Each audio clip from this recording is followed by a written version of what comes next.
Presenting The Complete Orson Welles and the Mercury Theater on the Air in The War of the Worlds by H.G. Wells. This is Orson Welles, speaking from London. as the third man. Stand by. We'll be on the air in 15 seconds, Mr. Wells. Yes, I know. Stand by, everybody. Mercury Theater on the Air presents Orson Welles as Count Dracula in his own version of Bram Stoker's great novel, Dracula. What evil lurks in the hearts of men? The shadow knows.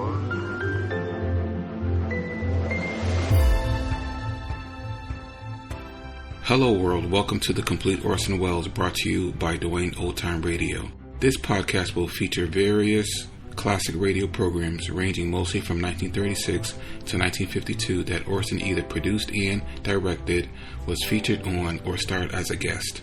If you would like to donate a few dollars to help me cover the cost of creating these weekly posts, you can donate to my channel. On the bottom of each post, there is a donation link in your preferred podcast player. Anything you donate is extremely helpful and appreciated. Let's end the month of June with a little comedy from Mr. Welles. The series is the Orson Welles Almanac. His guest is the very funny Groucho Marx. January 26, 1944.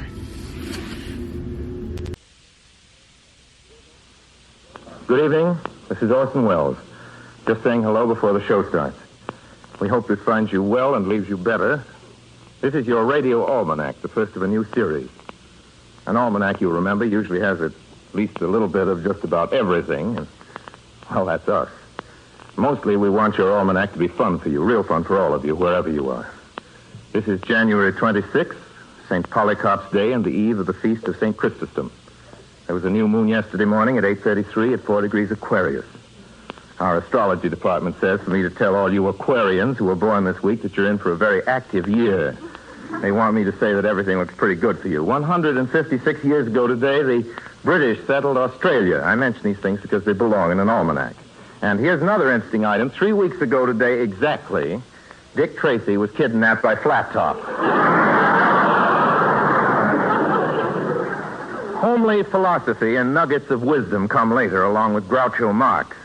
January 26, our time, 1944, is the date Groucho Marx appears on this show at the sign of the Flying Red Horse. I beg your pardon? I said, It's very pretty, but what does it mean? Well, it means we just can't tolerate this sort of thing.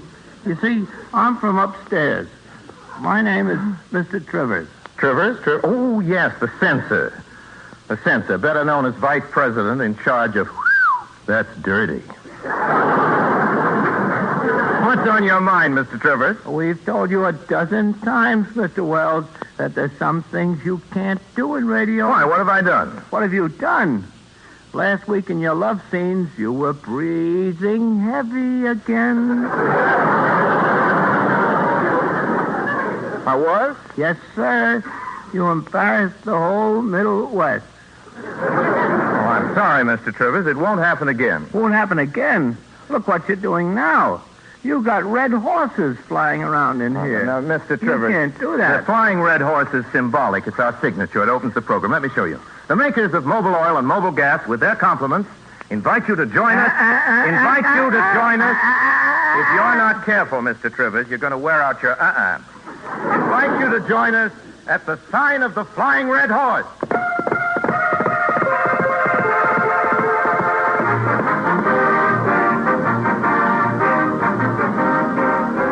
Tonight and every week at the same time over these same stations, the makers of Mobil Gas and Mobil Oil bring you Orson Welles.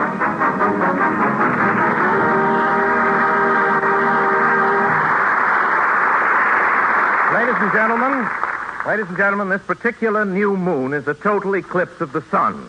But despite the conjunction with the moon's south node,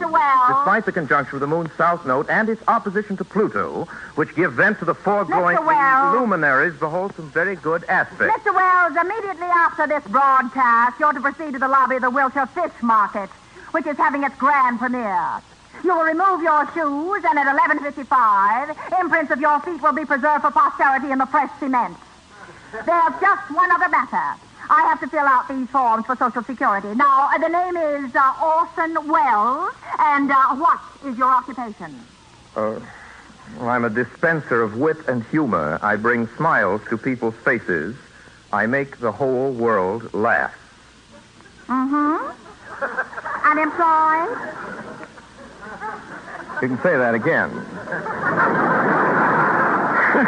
Might I inquire, miss, who you are and what you're doing here? Well, they sent me over. I'm Miss Grimmett, your new secretary. I don't need a secretary. Who sent you over? Your sponsor. Oh.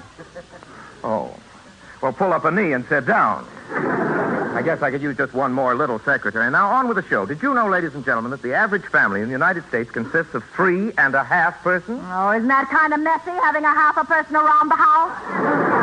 I'd rather you didn't interrupt, Miss Grimmett. This is a radio program. Well, you'd better look over your script first. I've made a few changes. You've made a few changes? Yes. You plan to introduce as your first guest star Cordell Hull? Yes, I thought I'd start with the Secretary of State and sort of build from there. Great idea, isn't it? No, I've canceled Cordell Hull. We can replace him with Frank Sinatra. I'm sorry, that's out of the question. That's out of the question. We couldn't possibly use Frank Sinatra on this program. These microphones have no handles. Got enough to do without picking him up. And now, ladies and gentlemen, the next item on your radio almanac is a little philosophical playlet, a drama. A censor again. What's on your mind this time, Mr. Trivers? Oh, we fellas upstairs. We've just been studying your script. Now, this drama you got on for tonight. You can't do that on the air. Why not? Oh, Mr. Wells. What is wrong with the love life of a gypsy moth? Why, the sound effects alone are censorable. What sound effects? Well, take this one you got indicated right here. Yes? See? Sound of 2 caterpillars necking. That's got to come out. But why? What a wonderful thing. I say, just imagine, if you will, 2 caterpillars necking. Listen to them. There's a pause, and we hear nothing. Now, see, caterpillars being so soft and silky, they don't make a sound when they're necking. That's what I mean. Much too suggestive. Well, now, what's suggestive about it? These caterpillars aren't making a sound. That's just it. They're being very sneaky about it. All right, we'll cut the caterpillars. We'll use sea lions. You have to have a fish in your pocket. Any other complaints? Yes, scene 3. The one about love at first sight. Love at first sight? Yeah, that's got to come out. Which scene is that? Well, it's this one here. See, where the moth flies into the closet and sees a sweater. Oh, it's a charming scene. What's wrong with this? Oh, come now, Mr. Wells. Whose sweater did you really have in mind? What do you mean? You know very well, Mr. Wells, that when you put a sweater in this story, you were thinking of only one person. And I don't mean John's other wife. I'm afraid, Mr. Wells, I'll have to cut the whole script. Ladies and gentlemen, if you will send a stamped, self-addressed envelope together with 2 feathers from the wings of the flying red horse and 25 cents to cover handling and mailing, I will send you the censor.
That was Lud Gluskin's orchestra playing I Know That You Know. Well, ladies and gentlemen, that was what she said it was. Thank you, Miss Grimmett. I don't know about almanacs, but in every radio show long about this point, a charming fellow walks up to the microphone, beats you over the head with a commercial. You've heard him. Says, folks, have you tried Perkins pickles today? Why not? Don't you know that Perkins pickles are tangy? Haven't you heard that Perkins pickles are cram full of squishy goodness? Friends, Perkins pickles are scientifically grown to contain 108 warts per pickle. If Perkins finds a pickle with 107 warts, he throws it away. And remember, Perkins pickles, spelled backwards, reads Selkip Snickrip.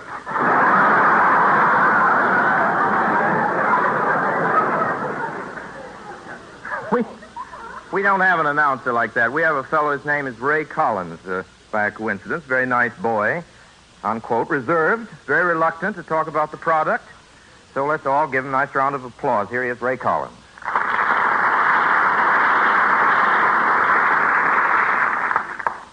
Hello? See what I mean? Ray, isn't there something you'd like to say to these lovely people? No. He wouldn't last long with Perkins pickles. Ray, there must be something you want to say to them. Yes, there is something I'd like to say, but don't you think it's a bit late for it? Not at all. It's the time for it. Go right ahead. Happy New Year, everybody. Well, that's very sweet of you, Ray, but I was thinking of something else. Have you done any writing lately? Oh, sure. Well, tell the folks about it. Oh, they wouldn't be interested in my bicycle. Your bicycle is not what I'm talking about, Ray. You drive a car, don't you? Oh, sure. Well, how do you make it go? Why, I turn on the ignition. Well, just what are you getting at, Orson? I don't want to be obvious about this, Ray, but when you drive a car and you want to get plenty from your ration coupons, you just... Oh, you mean mobile gas? That's it. America's favorite gasoline. Right. Oh, well, sure, Orson. When it's miles that matter, people say mobile gas. Mobile gas is just crammed full of miles. All the miles it's possible to give you under wartime measures. Oh, sure, other gasolines are good, but all I know is in wartime as in peacetime, mobile gas remains America's favorite. And 20 million drivers can't be crazy. Why, it looks like love, the way your engine and this master gasoline team up together. The qualities of mobile gas are outstanding with respect to mileage and power. The two things that count most today. On your speedometer, mark the miles you get from every gallon. And is there anything that you want more from gasoline today than mileage? I think I can say without fear of contradiction, Ray, that what we want is mileage. Mobile gas, Dr. Wells. Mobile gas. Friends, stop in at the sign of the Flying Red Horse. Get your miles worth from your gasoline coupons with mobile gas. Well, thank you very much, Ray. And ladies and gentlemen, there's just one thing I'd like to add. We don't make any exorbitant claims for our product. We're all adults. I don't think any of us are taken in by some types of advertising. However, mobile gas does contain vitamin A.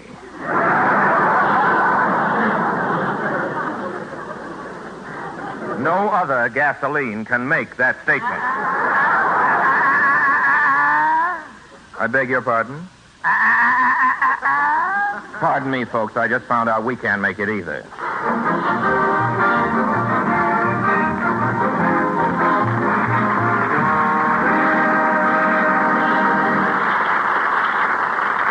We continue now, ladies and gentlemen, with old Dr. Wells' Almanac and joke book, Depressing Information Department. In the islands of Hawaii, and this is true, there is a law dating back to King Kamehameha which prohibits lovemaking on the public highways. Encouraging Information Department, powdered glass is not poisonous. Mystery writers, please note, powdered glass is not poisonous. Old Dr. Wells, however, doesn't recommend its use as a substitute for powdered sugar. We interrupt this program, ladies and gentlemen, to bring an interruption. Groucho Marx.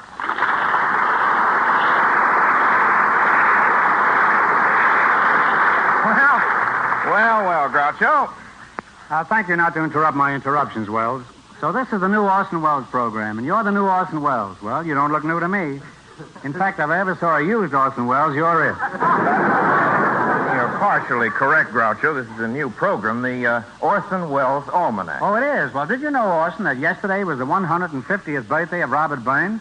And after writing poetry for all these years, he winds up in Van Buren, Arkansas, playing a bazooka. Did you know, Groucho, that Professor Unger Dunger of the Harvard University Sociology Department has just turned in a Ph.D. thesis proving that most people would be better off if they hadn't been born? Yes, but that seldom happens to anybody. Groucho, tell me, what are you doing here? Your sponsor sent me over. Oh, you know my sponsor? Do I know your sponsor? He's over at my house every night drinking Pabst Blue Ribbon beer.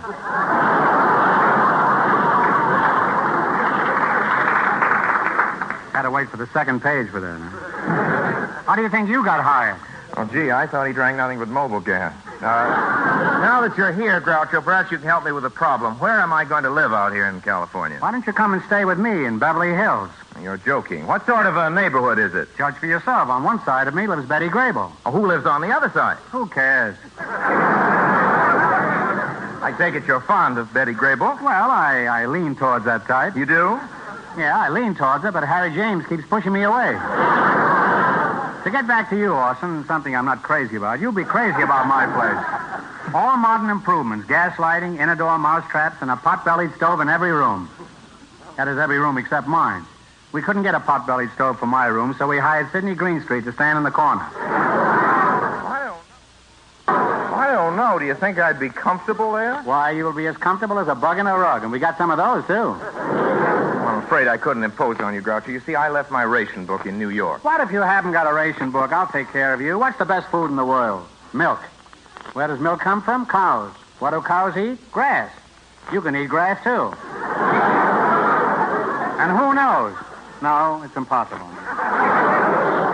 So you see, you'll be... So you see, you'll be very happy at my place. I'm sorry, Groucho. I'm afraid it's out of the question, especially if I couldn't get anything to eat. Well, you can't have everything. Look at Solomon with 1,000 wives. Do you think he had everything? Well, maybe he did. My luck, I had to think of Solomon just now. Well, suppose I did move in, Groucho. What would you charge me? Money. You speak to me of filthy legal letters. Only a cad would take money from a friend. Oh, I'm glad to hear you say that, Groucho. Shake hands with a friend. Shake hands with a cad. Would $500 a month be too much? Oh, come now, Groucho. Money isn't everything. Can money bring you happiness? No, but I like to have it around so I can choose the type of misery that's most agreeable to me. I beg your pardon, Mr. Wells. I have a message for Mr. Marx. I'll take it. He's a friend of mine. In fact, we used to know each other. He was a great guy when I had it. What's the message? There's a milkman outside. He wants his horse back. Tell him he'll have it back the first thing Friday morning, as soon as I get back from my ranch. You, a rancher? Why, only this morning they sent me 600 head of cattle. Jerseys or Holsteins? I don't know. They only sent the heads. I think they were the heads. Now, look here, Prairie Flower. Take your hands off me. Don't get excited. I'm just trying to trace my 600 sides of beef. Miss Grimmett, certainly you recognize Groucho Marx. Indeed. You know, Mr. Marx, I can hardly wait for your program to come on the air every Saturday night.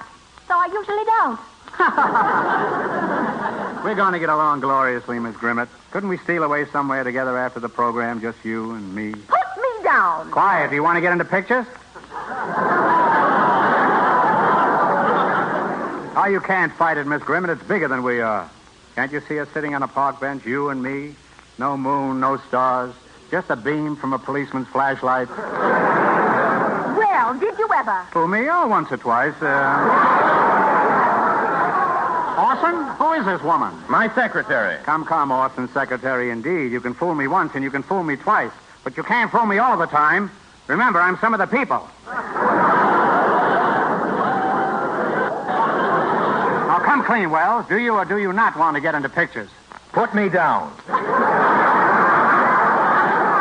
Oh, pardon me, Orson. I always wanted to pick you up. So you're a producer now? Certainly. Shall I draw up the contract? Oh, you're a lawyer, too? Yes, and you'll have a contract as soon as we can get hold of another lawyer. If you're a lawyer, Groucho, why don't you handle it yourself? I don't fool around with shysters. Now, the first thing we do is to give you a big publicity build-up. Monday, you get lost in the desert. Tuesday, we send Hetty Lamar out to look for you. Wednesday, I go out to look for Hetty Lamar. And Saturday... Wait a minute. What happened to Thursday and Friday? I found Hetty Lamar. And don't interrupt. Can't you see we want to be alone? All right, Orson, there's your contract. The party of the first part, hereinafter referred to as Orson Welles, agrees to appear in 7 pictures the first year, 12 pictures the second year, and 18 pictures the third year. Wells, you're fired. Fired? What for? You're making too many pictures. The public is sick of you. Miss Grimmett, my cloak. And Orson, put 2 pair of shoes on the Flying Red Horse. I'm getting out of here. Goodbye, everybody.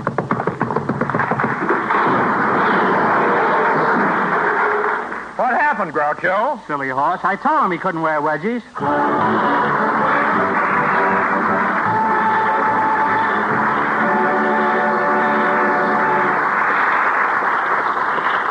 It says here I'm next. Go right ahead, Raymond. Thanks. That's all right. Well, sir, I like good round figures myself. Don't you, gentlemen? Oh, you old devil. Well, especially, I might say, when they're revealing. Well, these figures are 70% of all the cars on the road today Now it stops getting are funny. from 5 to 10 years old. 70%. New cars will be scarce for a long time after the war's end. Folks, you've got to take care of your car. That means frequent oil change, and that means Mobil oil. Perhaps you think because you're making shorter trips at lower speeds, you needn't change your oil so often. On the contrary, under these conditions, oil is apt to get dirty quicker. That encourages burned bearings, worn-out cylinder walls, and wasted gasoline. So change oil frequently and change for good. To good, fresh Mobil oil. It helps your car run better, longer. Drive in at the sign of the Flying Red Horse for Mobil oil. Department of Interesting Statistics. Mobil oil is the world's largest selling oil. Ladies and gentlemen, you're about to hear from one of old Dr. Wells's favorite songbirds. And one who looks just as good as she sounds. You're going to agree that that's quite something. The name is Martha Stewart. Miss Martha, tell the folks what you're going to sing for them. Bésame mucho. That means kiss me a lot. Ladies and gentlemen, what you've just heard is the title of what you're going to hear. It does not constitute an endorsement of old Dr. Wells. Bésame, bésame mucho. Each time I cling to your kiss, I hear music divine.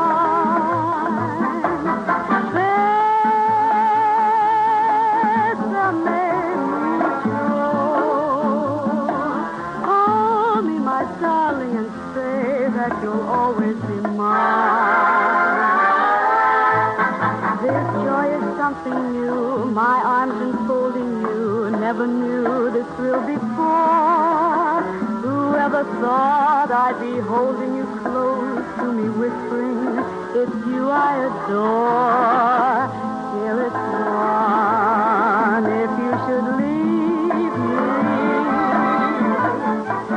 life would be through, and you know you'll be mine.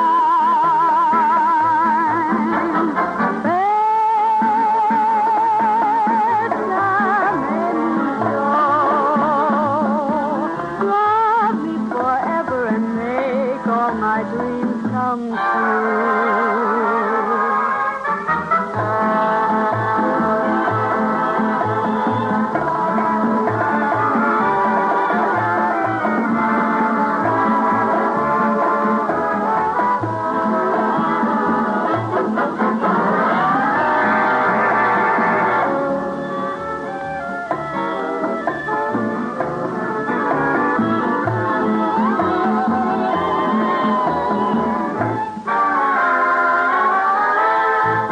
Whoever thought I'd be holding you close to me, never knew this thrill before. Whoever thought I'd be holding you close to me, whispering, it's you I adore. Here it's one. If you should leave me,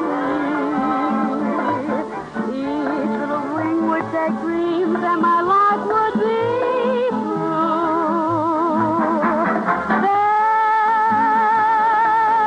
Bésame mucho.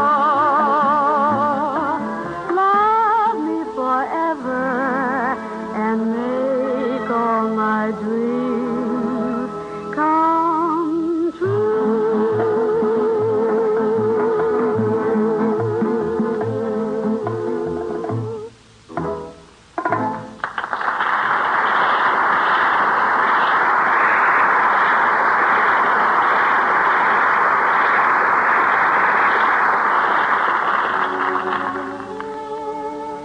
by the way, the President will be 62 years old Sunday. Happy birthday, Mr. President. Here's my dime.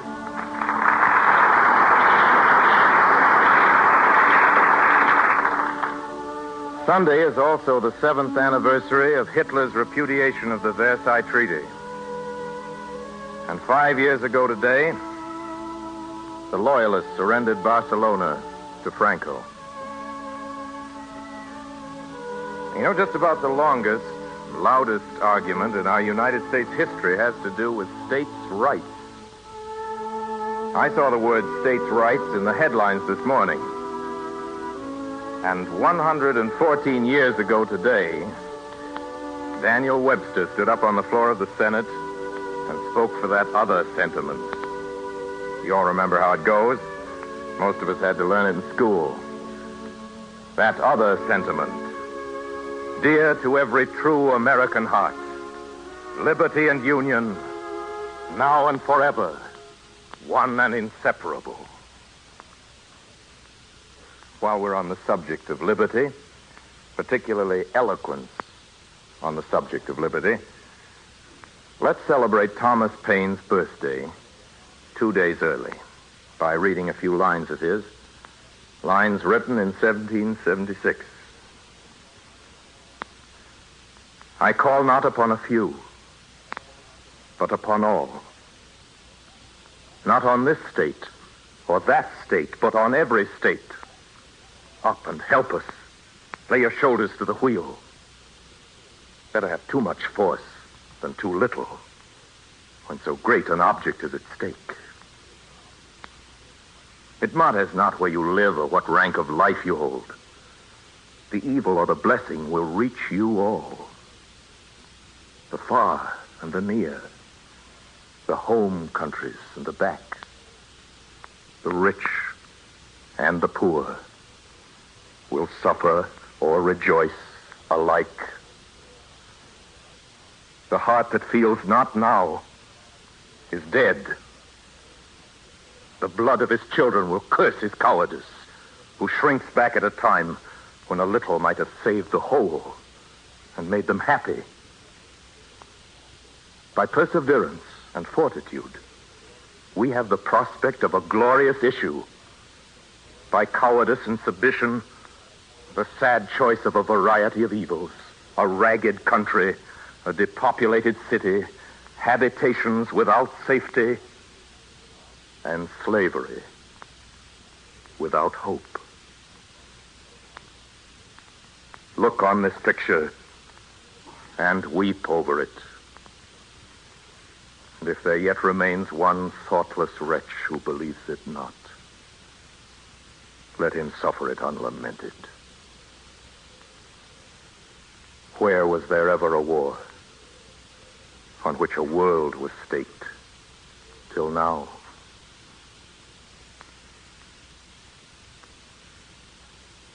Thomas Paine wrote the words you've just heard. They apply very well to this year of grace, 1944. I think they apply very well to the fourth War Loan Drive. I leave it to you. Now it's time to say good night. And please, if you've enjoyed this program, let us know about it.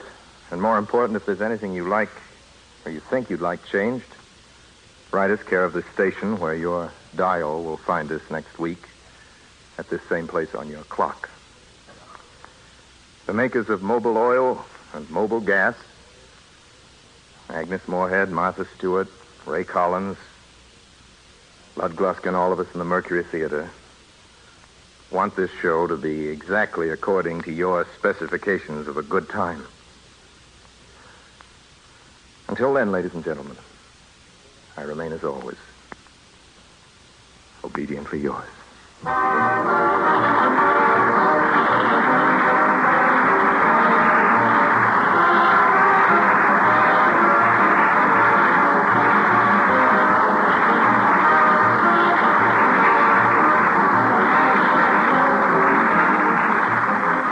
Your car on the home front is as vital to victory as a long Tom field gun on the battlefield.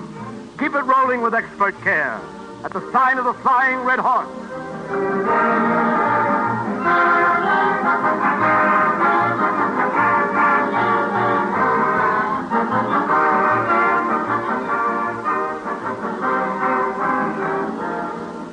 Ladies and gentlemen, they want me to make an announcement which it seems I forgot all about. So I'm going to ad-lib it. If you'll excuse me, it won't take a second, but I think we've got just a second. We have a guest next week, and I forgot to tell you that we have one. And he's an old friend of ours, a very distinguished lecturer, a world authority on undersea life, treasurer's reports, and other curiosa of the American scene. I know you'll be as happy as to hear about this gentleman as I am to be able to announce that he is coming with us. The distinguished lecturer, author, and world authority, Mr. Robert Benchley.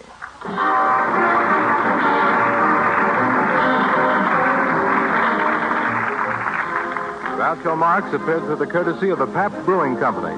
Martha Stewart and Ray Collins appeared through the courtesy of Metro-Goldwyn-Mayer Studios. Producers of the current hit, Madame Curie. This is the Columbia Broadcasting System.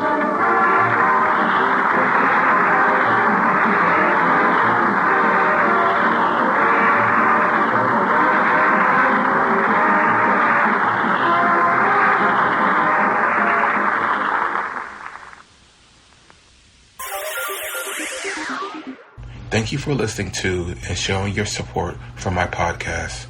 If you would like to receive notifications of when new episodes are posted, please subscribe to my channel. Subscriptions are 100% free, and they really help me get an idea of how I'm doing.